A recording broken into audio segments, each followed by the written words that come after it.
grafik kasus kekerasan terhadap anak periode tahun 2019 sampai 2021 terus mengalami peningkatan dari tahun ke tahun.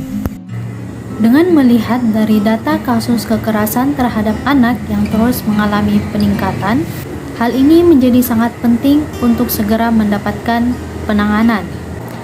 Sebagai tenaga kesehatan juga berperan penting untuk mencegah terjadinya peningkatan kasus kekerasan terhadap anak dari tahun ke tahun. Salah satu hal yang perlu dilakukan oleh tenaga kesehatan yaitu dengan melakukan penyuluhan atau edukasi kepada orang tua dan masyarakat, yang dimana peran orang tua dan juga masyarakat sangat berperan penting untuk tumbuh kembang anak baik secara fisik maupun mental. Berikut akan ditampilkan kegiatan penyuluhan dengan tema advokasi pada anak dan keluarga terhadap kekerasan fisik, mental, dan seksual. Bismillahirrahmanirrahim. Assalamualaikum warahmatullahi wabarakatuh. Waalaikumsalam warahmatullahi wabarakatuh.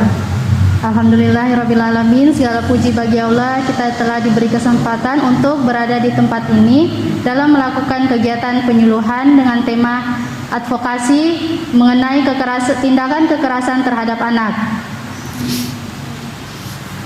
Terima kasih saya ucapkan kepada para hadirin sekalian yang sudah ikut berpartisipasi dalam kegiatan penyuluhan pada pagi hari ini.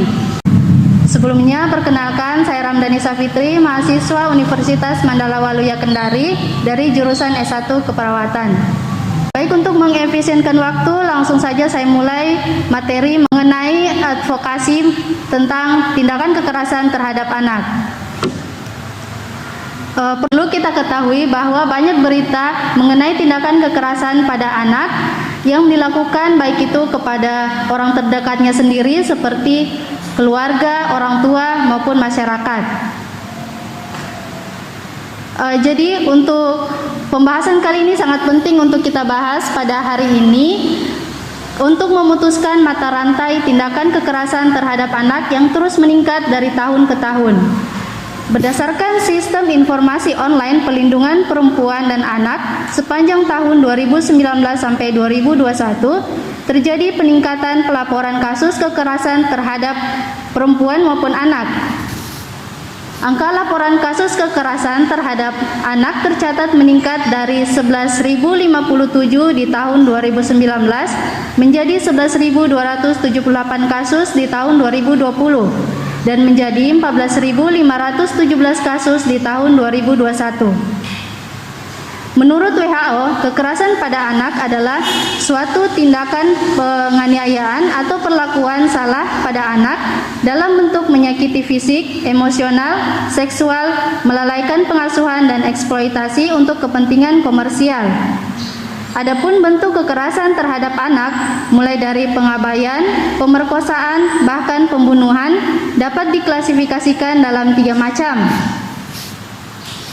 Yang pertama, kekerasan fisik. Kekerasan fisik ini cedera yang ditemukan pada seorang anak bukan karena suatu kecelakaan, tetapi cedera tersebut adalah hasil dari pemukulan dengan benda atau beberapa penyerangan yang diulang-ulang. Akibat dampak dari terjadinya kekerasan fisik ini mengalami luka memar, berdarah, patah tulang, luka bakar, dan bentuk lain yang kondisinya lebih berat. Dan akibat yang paling fatal adalah kematian. Kemudian yang kedua adalah kekerasan emosional atau mental.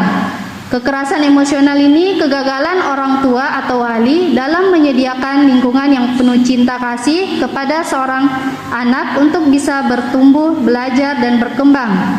Kegagalan tersebut dimanifestasikan dengan tidak memedulikan, mendiskriminasi, meneror, mengancam, atau secara terang-terangan menolak anak. Dampak dari kekerasan emosional atau mental ini yaitu terjadi menunjukkan gejala perilaku maladaptif terhadap anak seperti menarik diri, pemalu, menangis jika didekati, takut keluar rumah, dan takut bertemu orang lain.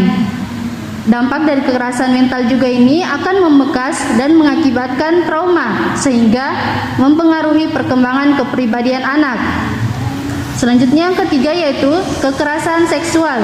Kekerasan seksual ini menunjuk pada setiap aktivitas seksual seperti memperkerjakan, menggunakan, membujuk, merangsang, mengajak atau memaksa anak untuk ikut dalam perilaku seksual secara nyata, serta pemerkosaan, penganiayaan, prostitusi atau bentuk lain dari eksploitasi seksual pada anak. Nah, dampak dari terjadinya kekerasan seksual pada anak ini akan mengalami perubahan fisik seperti nyeri, bengkak, perdarahan, atau iritasi di daerah mulut, genital, atau dubur, serta emosi anak yang tiba-tiba berubah seperti takut, marah, mengisolasi diri, sedih, merasa bersalah, merasa malu, dan bingung. Nah, kenapa terjadi tindakan kekerasan terhadap anak ini? Bisa dilihat dari faktor internal seperti faktor keluarga. Keluarga ini mempunyai peran yang cukup besar dalam menentukan pola tingkah laku anak sekaligus bagi perkembangan anak. Akibat kurangnya pemahaman keluarga terhadap anak, sehingga anak tersebut mudah terpengaruh pada lingkungan di sekelilingnya. Di samping itu, ketidaktahuan dari orang tua dan keluarga tentang hak-hak yang harus dilindungi, sehingga dalam keluarga itu juga sering terjadi pelanggaran terhadap hak-hak anak tentang cara-cara mendidik anak yang baik. Maka diharapkan para orang tua untuk belajar ilmu parenting, bagaimana cara mendidik anak yang baik dan benar, sehingga anak dapat tumbuh dan berkembang dengan sehat jiwa maupun fisik. Dengan cara tersebut juga dapat memutuskan mata rantai tindak kekerasan terhadap anak yang terus meningkat dari tahun ke tahun dengan tidak lagi menerapkan pola asuh dengan cara kekerasan, serta memberikan edukasi kepada anak untuk bersikap waspada untuk menghindari tindakan kekerasan di luar dari pengawasan orang tua. Baik, itulah materi penyuluhan dari saya. Selanjutnya saya persilakan kepada ibu-ibu sekalian, jika ada yang ingin dipertanyakan, saya persilakan. Saya ingin bertanya. Oke, dengan ibu siapa? Bu Anggun. Oke, silakan Ibu Anggun pertanyaannya. Saya ingin bertanya, apa saja hak-hak anak yang harus dipenuhi terhadap orang tua? Oke, baik, bagus sekali ya pertanyaannya. Jadi, hak anak yang perlu dipenuhi bagi orang tua yaitu ada 3. Yang pertama, hak tumbuh kembang.